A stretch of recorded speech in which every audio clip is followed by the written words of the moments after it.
Good morning, students. In the previous lecture, we have studied about the different type of amendments done in the Indian Constitution. In today's lecture, we will study about the evolution of amendments in Indian Constitution and of course as Indian Constitution living document.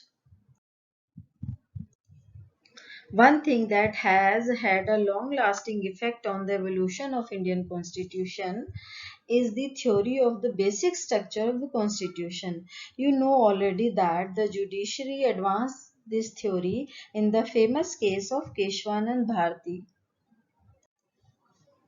It has already been explained earlier that in Golaknath case, the Supreme Court took the view that Parliament had no power to abridge or take away any of the fundamental rights. The Parliament reacted to it by passing the 24th Amendment Act in 1971. This amendment sought to remove all doubts about Parliament authority to amend any part of the Constitution, including the fundamental rights. As you know, Supreme Court has the authority to interpret the Constitution, and sometimes Parliament or Prime Minister political parties are not agree with the Supreme Court. That situation is controversial. In that situation, Supreme Court has the power to abridge or take away any of the interpretation of the Constitution. The Supreme Court gave the Keshwanand ruling in 1973. In the past 3 decades, this decision has governed all interpretations of the Constitution, and all institutions in the country have accepted the theory of basic structure. Or, in a simple way, we can say decisions which were made by the case of Keshwanand Bharti were following after this decision.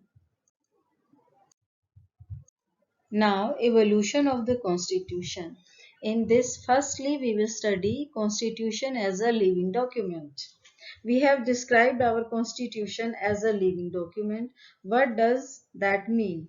Almost like a living being, the document keeps responding to the situations and circumstances arising from time to time.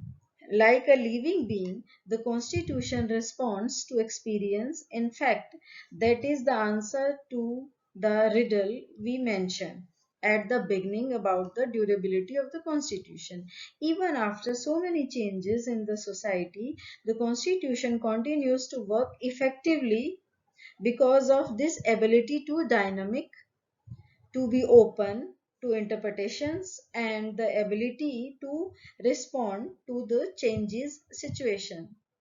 This is a hallmark of a democratic constitution. In the last 70 years, some very critical situations arose in the policies and constitutional development of the country. But in the course of time, the difficult situation resolved itself much more easily than we had expected. The constitution is living and stays strong. Second important phase or part of evolution of the constitution is contribution of the judiciary. During the controversy between the judiciary and the parliament thought that it had the power and responsibility to make laws and amendments also for furthering the interests of the poor, backward, and the needy. The judiciary insisted that all this has to take place within the framework provided by the constitution, and pro people measures should not bypass legal procedures, because once you bypass laws even with good intentions, that can give an excuse to the power holders to use their power randomly. Or in a simple way, we can say, uh, if we are doing any noble cause, in fact, in that case, we have to follow the rules and regulations and measures of our constitution. Thirdly, maturity of the political leaders. Not only Court always behave mature, but sometimes political leadership, or we can say our country's leader or head of the government also does many work according to constitution. All governments that they graciously accepted to function well within limits. The National Judicial Appointments Commission Act was passed in both houses of parliament with almost complete unanimity. The Supreme Court, however, annulled the act. Many constitutional experts were upset by this judgment. The collegium system of the appointing judges was shrouded in secrecy and lacked transparency. The government could therefore bring in a revised bill that met Supreme Court's objections to the National Judicial Appointments Commission Act. So let us come finally to the conclusion. For a democracy, it was vital that all three arms, legislature, executive, and judiciary, worked together in harmony. Parliament is authorized to amend the constitution, but only so long as it did not alter the basic features of the constitution. On the other hand, the Supreme Court has the power to decide whether an amendment violates constitution's basic structure or not.